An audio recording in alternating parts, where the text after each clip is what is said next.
దేవుడు మనతో మాట్లాడుతుండగా శ్రద్ధగా విందాం, దీవించబడ్డాం. కొన్ని సందర్భాలలో మనం ప్రార్థన చేస్తూ ఉంటాం. కొన్ని రోజులు చేస్తూ ఉంటాం, ప్రార్థనలకి జవాబు దొరకదు. అంత మాత్రమే కాదు, మనకు కరువులోను, ఇబ్బందుల్లోనూ, వ్యాధుల్లోనూ, కష్టాల్లోనూ మనం ఉన్నప్పుడు మనం ఎలా ఉండి ప్రార్థన చేస్తే ఆ వ్యాధుల నుంచి బయటపడతాం, ఆ కరువు నుంచి బయటపడతాం, ఆ సమస్యల నుంచి బయటపడతాం అనేది ఈరోజు దేవుడు మనతో మాట్లాడబోతున్నాడు. ఈరోజు మన ప్రార్థన ఆలకించాలంటే, క్లిష్ట పరిస్థితుల్లో, కరువులో, ఇబ్బందుల్లో, సమస్యల్లో మన ప్రార్థన ఆలకించాలంటే మనం ఏం చేయాలి అనేది 4 మాటలు మనం వినబోతున్నాం. నా సహోదరి సోదరుడా, సొలొమోను మహాభక్తుడు దేవుని మందిరాన్ని మొట్టమొదటిగా ఆయనే కట్టాడు. 7 సంవత్సరాలు దేవుని మందిరాన్ని కట్టాడు. ఆ తర్వాత 13 సంవత్సరాలు రాజనగరాన్ని కావలసిన అన్ని ఏర్పాట్లు చేసుకున్నాడు. మొత్తం 20 సంవత్సరాలు దాన్ని పరిపూర్ణంగా ఏర్పాటు చేశాడు. అయితే ఆయన కట్టబడిన ఆ మందిరంలోనికి ఆయన వచ్చి ఆ మందిరాన్ని ప్రతిష్ఠ చేసే ముందు ఆ మందిరములో మోకరిల్లి ఇలా ప్రార్థన చేశాడు. ఏమనంటే, దేవా,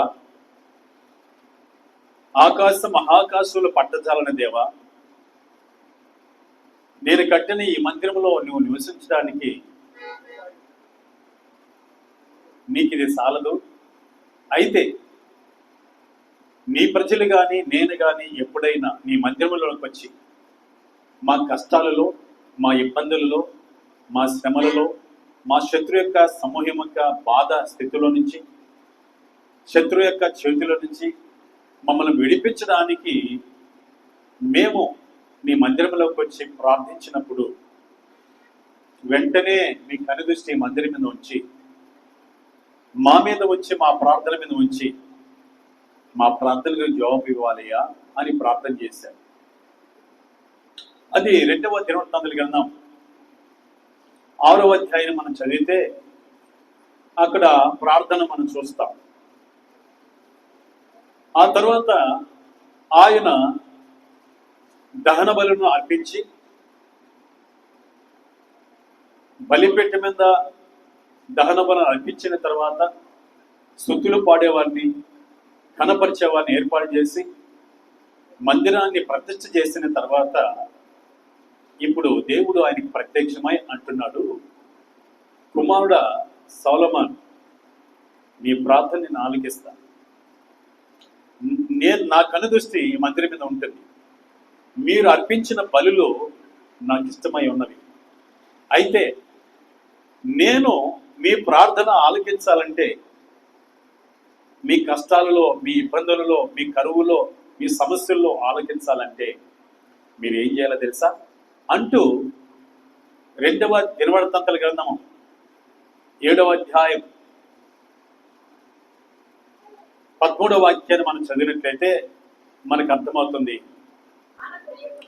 వాన కురియకుండా నేను ఆకాశమును మూసివేసినప్పుడే గాని దేశమును నాశనము చేయుటకు మిడతలకు సెలవిచ్చినప్పుడే గాని నా జనుల మీదకి తెగులు రప్పించినప్పుడే గాని, చూడండి, నా పేరు పెట్టబడిన నా జనులు తమ్మును తామును తగ్గించుకొని ప్రార్థన చేసి నన్ను వెతికి తమ చెడు మార్గమును విడిచిన ఎడల ఆకాశము నుండి నేను వారి ప్రార్థనను విని వారి పాపమును క్షమించి వారి దేశమును స్వస్థపరచుదును. దేవుని స్తోత్రం, హల్లెలూయా.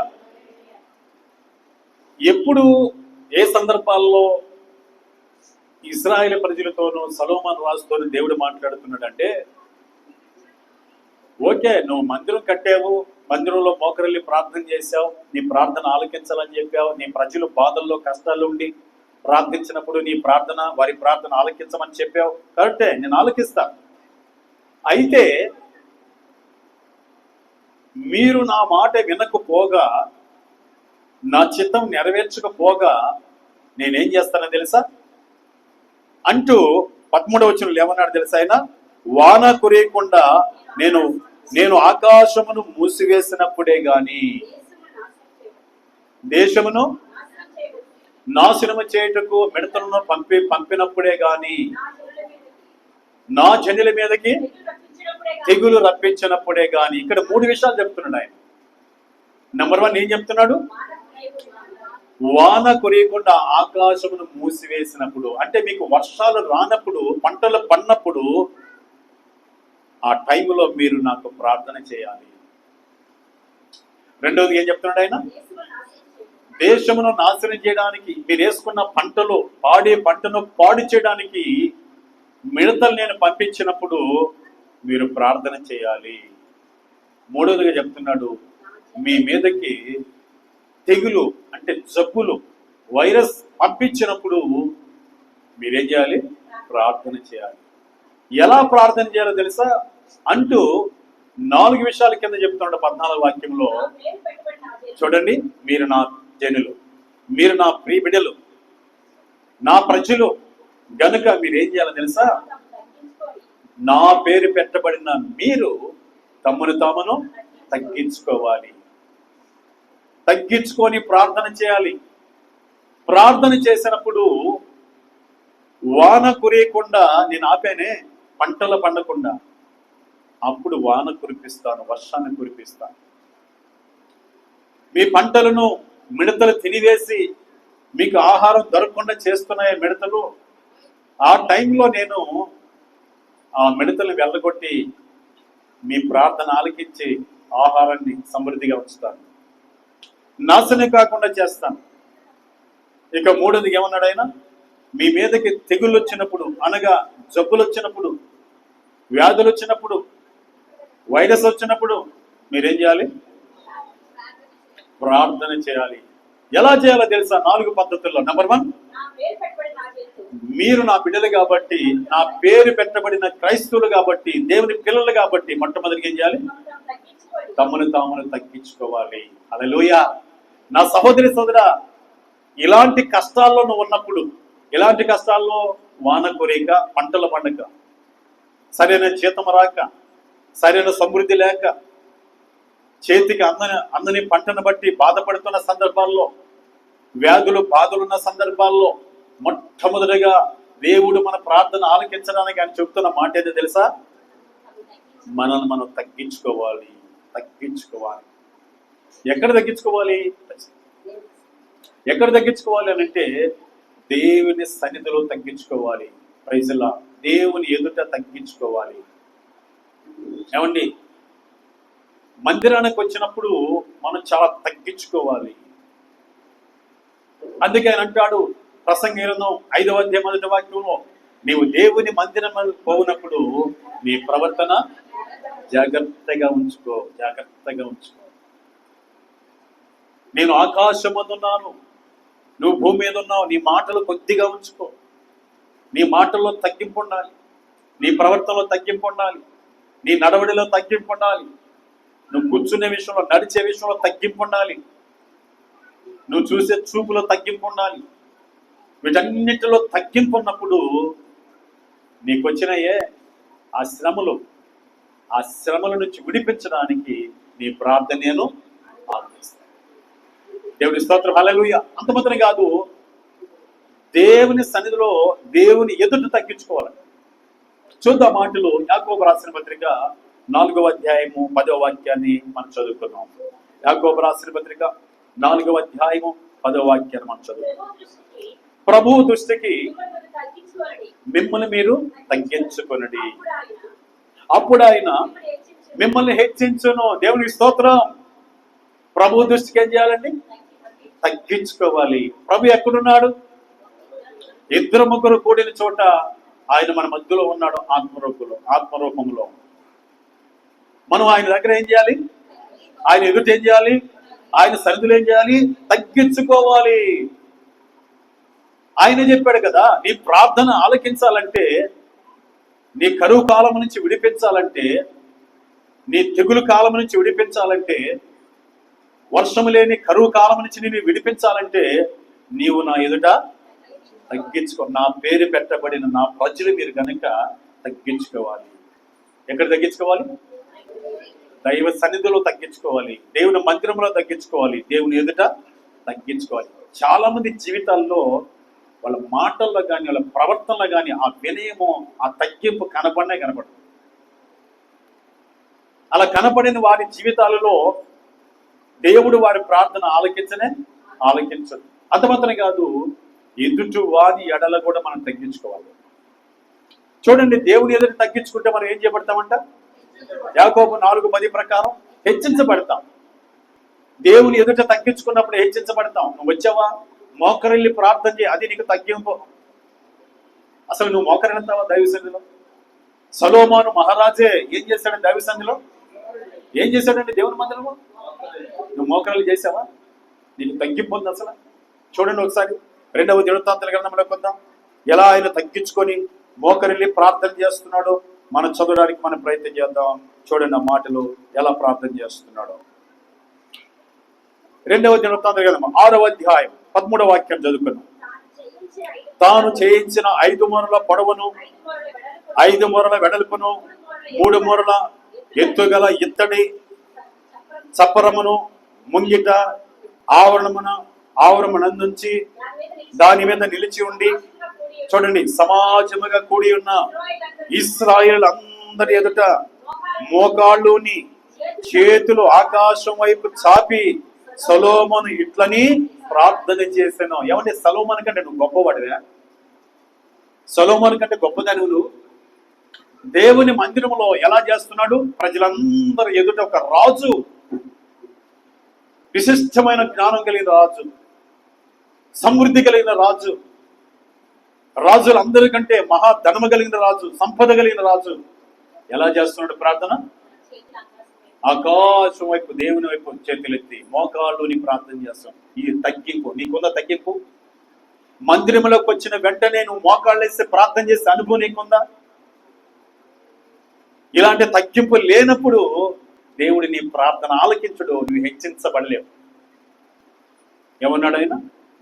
నా పేరు పెట్టబడిన నా జనులు తమ్మును తామును తగ్గించుకొని. ఎక్కడ తగ్గించుకోవాలి? దేవుని ఎదుట తగ్గించుకున్నప్పుడు దేవుడు నిన్ను హెచ్చిస్తాడు. హల్లెలూయా. ఇకపోతే రెండవదిగా ఎక్కడ తగ్గించుకోవాలో తెలుసా? 1 పేతురు రాసిన పత్రిక 5వ అధ్యాయం 5వ వాక్యం చూస్తే, నీ ఎదుట ఉన్న ప్రజల దగ్గర నువ్వు తగ్గించుకోవాలి. దేవుడే చెప్పాడన్నమాట.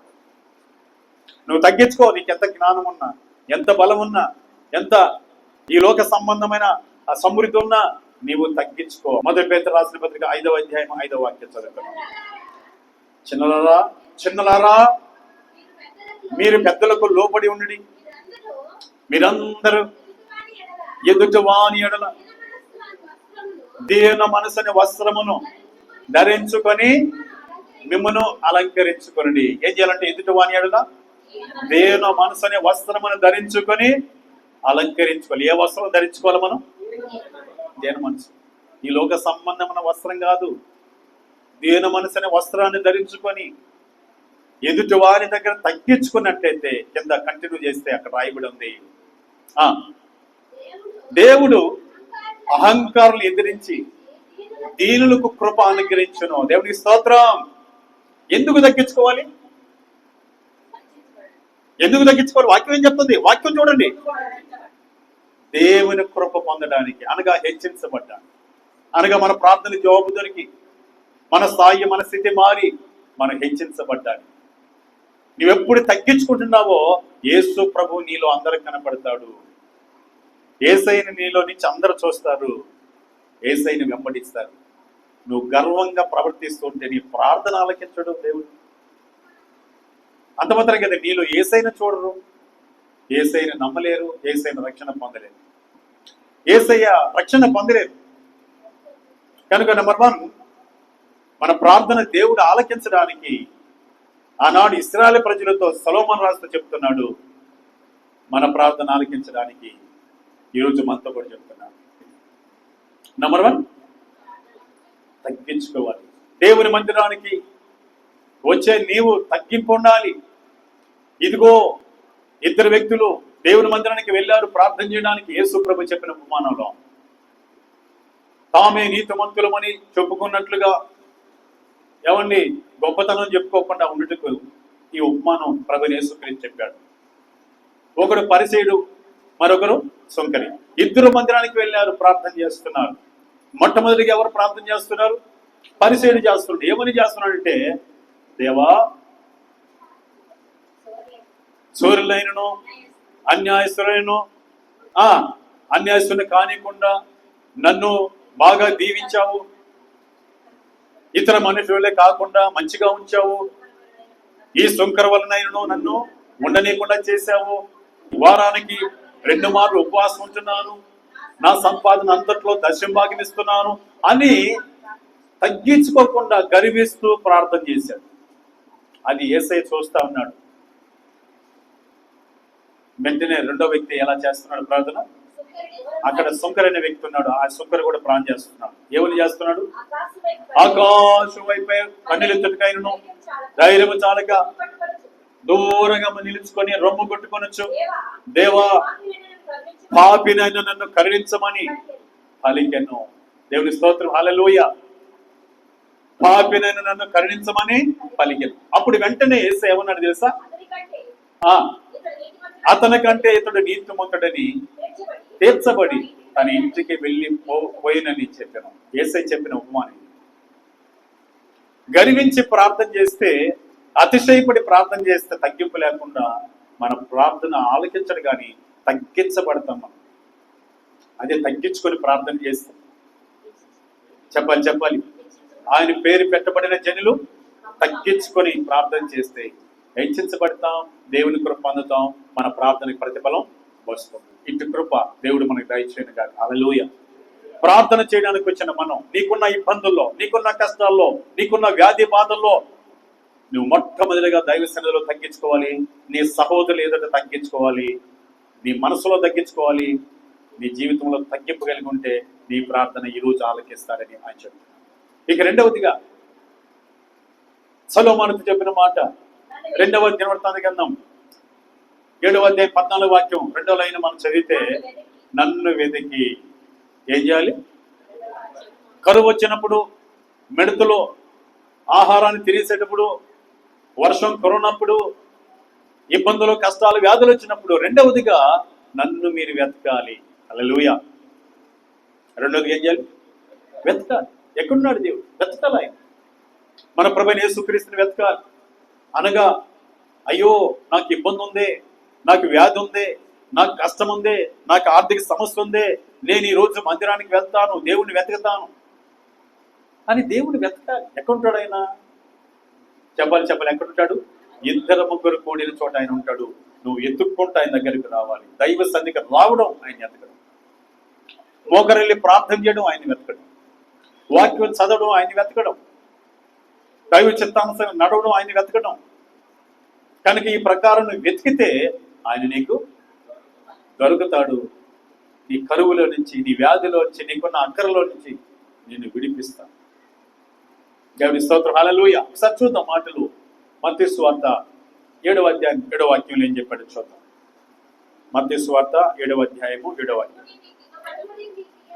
వెదుకుడి మీకు దొరుకును, అడుగుడి మీకు ఇవ్వబడును, వెదుకుడి మీకు దొరుకును, తట్టుడి మీకు తీయబడును. దేవుని స్తోత్రం, హల్లెలూయా. కనుక కంటిన్యూ చేద్దానైనా. అడుగు ప్రతి వాడును పొందును. దేవుని స్తోత్రం. ఈ సమయంలో ఈ మాట మనందరి హృదయాల్లో ఫలించినట్లుగా మనం ఈ సమయంలో ప్రార్థన చేసుకుందాం. ప్రార్థన చేద్దాం. కళ్ళు మూద్దాం, ఏకీభవిద్దాం, ప్రార్థన చేసుకుందాం. ప్రభువా నీకు వందనాలయ్యా, నిన్ను అడగడానికి నేను వచ్చానయ్యా, నిన్ను వెతకడానికి వచ్చానయ్యా, నాకు ప్రతిఫలం దాయిచూపు నాయనా అని వాక్యమంలో ఫలించినట్లుగా మనం ప్రార్థన చేసుకుందాం.